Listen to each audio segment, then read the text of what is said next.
నమస్తే మేడం. మా హింస మెడిటేషన్ ఛానల్ ఏఎంసీ ఛానల్ మీకు స్వాగతం పలుకుతుంది. మా హింస మెడిటేషన్ ఛానల్ యొక్క ప్రేక్షకులతో మీ యొక్క ధ్యాన అనుభవాల్ని పంచుకోవాలని కోరుకుంటూ మీ పేరు మీ ఊరితో ప్రారంభించండి మేడం. జై సద్గురు. హరి ఓం హరి ఓం హరి ఓం. ముందుగా జగద్గురు అయిన బ్రహ్మర్షి పితామహ పత్రిజీ పాదపద్మములకు శతకోటి ప్రణామాలు చెప్పుకుంటూ ఈ ధ్యాన జగత్కి అందరు ఆత్మజ్ఞాన స్వరూపులందరికీ నా హృదయపూర్వక నమస్కారాలు తెలియజేసుకుంటున్నాను. నా పేరు పి సరస్వతి, మాది శ్రీకాకుళం జిల్లా కంచిల్లి మండలం బొర్తుపాడు గ్రామము. నేను ఇంతకుముందు శివ పూజలు చేసుకుంటూ శివభక్తురాల్ని పుట్టమొన్న తీసుకొచ్చి పార్థలింగం చేస్తూ 16 వారాలు దాన్ని నేత్ర దర్శనంతో మళ్ళీ నిద్రపుచ్చే వరకు అభిషేకం, రుద్రాభిషేకం చేసేవారము చాలామంది. అలాగే 16 వారాలంటే 4 మాసాలు, అలాగే 11 సంవత్సరాలు అలాంటి వ్రతం చేసేదాన్ని. అంటే పార్థలింగం అని అంటే మట్టి తెచ్చి మనం స్వయంగా లింగం చేసి దాన్ని పారే జలంలో నిమగ్నం చేయడం పార్థలింగం. గుడిలో ఉన్నదాన్ని సదా శివలింగము అంటారనమాట. అలా చేసుకుంటూ రుద్రాక్ష జపం చేసుకుంటూ అలాగే భక్తురాలు నేను. అలాగే నేషనల్ రూరల్ లైవ్లీహుడ్ అని నేను అన్ని స్టేట్లు జాబ్ చేయడానికి వెళ్ళేదాన్ని, మహిళా సంఘాల గ్రూపులు. అలాగే 45 డేస్ డ్యూటీ ఉండేది. రాజస్థాన్, యూపీ, జార్ఖండ్, మధ్యప్రదేశ్, బీహార్, ఛత్తీస్గఢ్ అన్ని స్టేట్లు తిరిగేదాన్ని. ఇంకా 10,000 రుద్రాక్ష జపం చేయడం, ఇంకా భగవద్గీత చదవడం ఇలాగా చేసేదాన్ని అనమాట. నాతో ఒక ఆమె టీం వచ్చింది. ఆమె మెడిటేషన్ చేసేది. అక్క, నువ్వు చాలా బాగా కూర్చుంటున్నావు, ధ్యానం చేస్తున్నావు యోగిలాగా రా, మా పిరమిడ్ బ్రహ్మర్షి పితామహ పత్రి సార్తో మీకు పరిచయం చేపిస్తాను అంటే, అదేంటి నేను కూడా చేస్తున్నాను కదా అంటే, ఇది కాదక్క అసలేంది నీకు చూపిస్తాను రా అనుకొని తను తీసుకొని వెళ్ళి అనంతపురంలో ఒక పిరమిడ్లోన నాకు భగవద్గీత వేసి కూర్చున్నామన్నమాట. నేను ఎప్పుడు కూర్చున్నా స్ట్రైట్ కూర్చుంటాను. పూజలు చేసిన ఒక 10 నిమిషాలైనా కళ్ళు మూసుకొని కూర్చుంటే నాకు ప్రశాంతత. అంటే నాకు తెలియకముందే నేను ధ్యానం చేసేదాన్ని. ఇప్పుడు అది ధ్యానము ఒక సాధన అని దాన్ని తెలుసుకున్నాను. ఆ పిరమిడ్లో కూర్చునేక భగవద్గీత వేసుకొని కూర్చునే కాలు కొద్దిగా నొప్పులు ఉండేవి అనమాట. అవి లాగుతూ కరెంటు షాక్ కొట్టేలాగా అనిపించి ఏదో హీలింగ్ ప్రాసెస్ జరిగింది. నాకు తెలియదు అనమాట హీలింగ్ జరుగుతుందని. తనకి ఏంటి వీళ్ళకి అవుతుంది అని అంటే, ఈ పిరమిడ్ అంటే ఇంత శక్తి ఉంటుంది అక్క అని చెప్పింది. అవునా, ఆయన ఇంకా అప్పటి నుంచి ఇంకా పిరమిడ్ ఎక్కడుంటే కూర్చోవాలి అని, ఇంకా ఈ రుద్రాక్షలు ఇవి కాక పిరమిడ్ అని కొని ఇంకా అనేదాన్ని. అనంతపురము మా కంచిలి మండలం అంటే 2 రోజుల ప్రయాణము. ఇంకా అక్కడ నుంచి తనకు ఫోన్ చేసేదాన్ని, ఇక్కడ ఏదైనా పిరమిడ్ ఉంటే బాగుంటుంది రోజా, నేను వెళ్ళి కూర్చోవాలనుకుంటున్నాను. అయితే పలాస ఇంకా శ్రీకాకుళం ఉందాక అని చెప్పేది. మాకు చాలా దూరం, ఒక రోజు ప్రయాణం ఎలాగవుతుంది. మా దగ్గర ఏరియా వాళ్ళందరికీ అడిగేదాన్ని, ఇక్కడ ఎక్కడైనా పిరమిడ్ ఉంటే నాకు చెప్పండి అని. అదంటే తెలీదమ్మా అని అందరూ అనేవారు అనమాట. అయితే నేను ఇక్కడ పిరమిడ్ వస్తే బాగుంటుంది, నేను వెళ్ళి రోజు కూర్చుంటాను మా ఊరి దగ్గర అలాగ అనుకున్నాను. అక్కడికి ఒక 6 మంత్ అయ్యాక పత్రి సార్ వచ్చి మా కంచీల మండలం మీద హౌస్ పైన పిరమిడ్ ఓపెనింగ్కి వచ్చారు. ఎవరికైతే అడిగానో అతను నాకు ఫోన్ చేశారు, అమ్మ నీ వాక్యం ఏంటో కానీ ఇలాగా పత్రి సార్ వచ్చి ఓపెన్ చేస్తున్నారమ్మా అని. నేను అప్పుడు శివనదిలో ఉన్నాను. ఇంకా 2 రోజులు పోయాక వచ్చి ఆ పిరమిడ్లో ధ్యానం చేయడం, అరే అనంతపురంలో వచ్చింది, ఇక్కడికి కూడా వచ్చింది, మా ఊరు వస్తే బాగున్ను అనుకునేదాన్ని. ఇంక ఈ ధ్యానంలో తిరుగుతూ అంతమంది ఇంకా చెప్పేవారు అనమాట, మనం సంకల్పిస్తే ప్రకృతి మనకి ఈ విషయం ఏదైనా అందిస్తుంది అని. భగవద్గీతలో కూడా చెప్తారు, ప్రకృతి తల్లి వంటిది, నేను తండ్రి వంటి వాడిని అనేసి. ఇంకా మా ఊరికి వస్తే బాగుంటుంది అని అనుకునేసరికి ఇక్కడికి ఈ ప్రకృతి వ్యాలీ ఒక అపారమైన శక్తి క్షేత్రం. ఇది ఎప్పుడు నేను ఇక్కడికి రావాలి అనుకుంటాను. చాలా కోరికలు నాకు నెరవేరేవి. ఇక్కడికి వచ్చి బ్రహ్మర్షి పితామహ పత్రి సార్తో కలిశాను. ఇంకా అందరూ దేవుడు అంటే దేవుడైతే స్వయంగా వచ్చి నాకు దర్శనం ఇవ్వాలి అని అనుకునేదాన్ని అనమాట.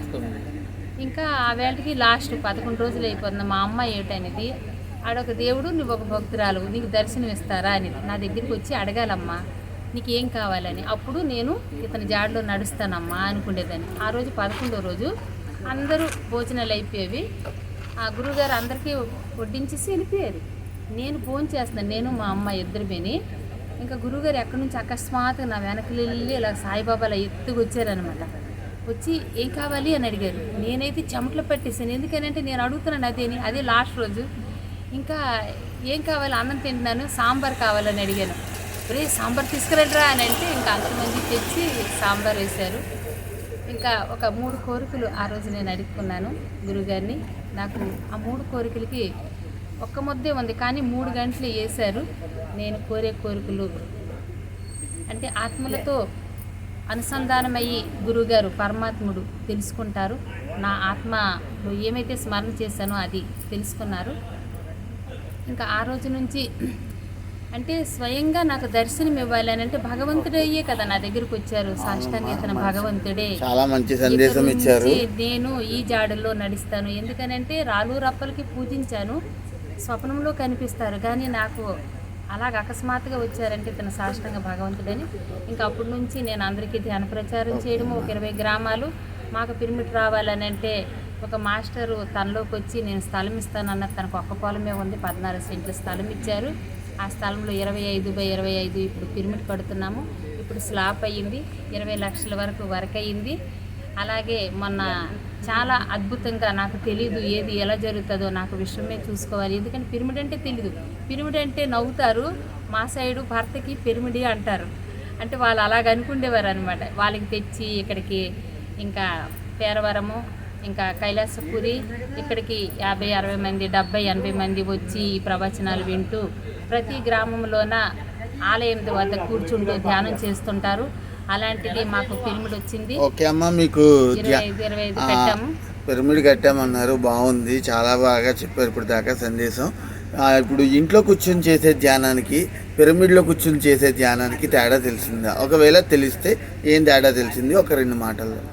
పిరమిడ్లో కూర్చుంటే ఏంటంటే మనకి ఎక్కడ ఏదైనా మనకి అంటే ఆరోగ్యంలోన ఏదైనా మనకి పెయిన్ ఉన్నా, ఎక్కడ ఏదైనా మనకి అంటే ఉంటే అదేంటంటే దాని మీదే కాన్సెంట్ పెట్టి ధ్యానం చేసి శ్వాసని బాగా మనం అప్పుడు హీలింగ్ అని అంటే దాన్ని అక్కడికి పంపించాలన్నమాట. ధ్యానం అంటే ఏదో కళ్ళు మూసుకొని కూర్చోవడం కాదు. ఈ ఉచ్ఛ్వాస నిశ్వాసని చెప్పారు కదా, శ్వాస మీద ధ్యాస అని. ఈ శ్వాసని 72 నాడీ మండలాలు శుద్ధ అవుతాయి అని అంటే మనం కూర్చొని ఆ శ్వాసని ఈ 72 నాడీ మండలాల్లోనికి పంపిస్తే ఆ నొప్పిని అక్కడ హీలింగ్ చేస్తుంది అనమాట. దానిలోనే తన్మయత్వం చెందాలి. ఏదో కూర్చున్నామా కళ్ళు మూసమ్మా అనే కాదు, దానిలో తన్మయత్వం చెందాలి.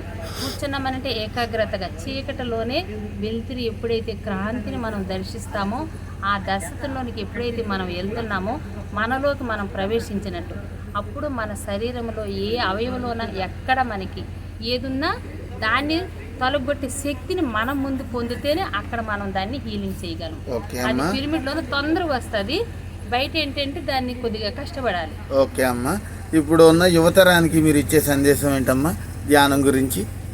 అంటే మనం పూజలు పునస్కారాలు చేసుకుంటే మనకి అంటే అప్పుడు నేను పూజలు అంటే నా పరంగా చెప్తున్నాను, పూజలు చేసుకుంటే ఏదైనా భయం, ఒంటరిగా ఉండాలన్నా, మా అమ్మాయి అంటే నాకు చాలా ఇష్టం. తనకి మ్యారేజ్ అయ్యాక తను వెళ్ళిపోతుంది కదా, హార్ట్ అటాక్ వచ్చిందంటే అందరూ వెళ్ళిపోయారు. మా ఆయన లేరు, మా బాబుకి జాబు, మా అమ్మాయికి మ్యారేజ్, ఇంట్లో ఒక్కదాన్ని తిరగాలంటే భయం. ఇప్పుడు ధ్యానం చేస్తున్నాను, ఎవరూ లేరు ఇంట్లోన, ఒక్కదాన్నే ఉంటున్నాను. కానీ ఇప్పుడు ఎలాగనిపిస్తుంది, ఎవరూ లేకుండా ఏకాంతంగా ఉండాలి, సాధన చేయాలి, ధ్యానం చేయాలి, తపస్సు చేయాలంటే ఒక్కరే ఉండాలి. అందుకే యోగి ఒక్కడు ఉంటాడు, భక్తులు 100 మంది ఉంటారు. భక్తులకి యోగికి అదే తేడా. అడవిలోని అందుకే యోగి ఒక్కడు నివసించాడు, ఊర్లోని పూజారితో 100 మంది ఉంటారు, యోగి ఒక్కడే ఉంటాడు. భక్తులు 100 మంది ఉంటారు. యోగికి భక్తులకి అంత తేడా. అంటే అన్ని స్థితుల్ని దాటిందే తపస్సు. మనమంతా తపస్సులము, మనకి ఎందుకు భయము?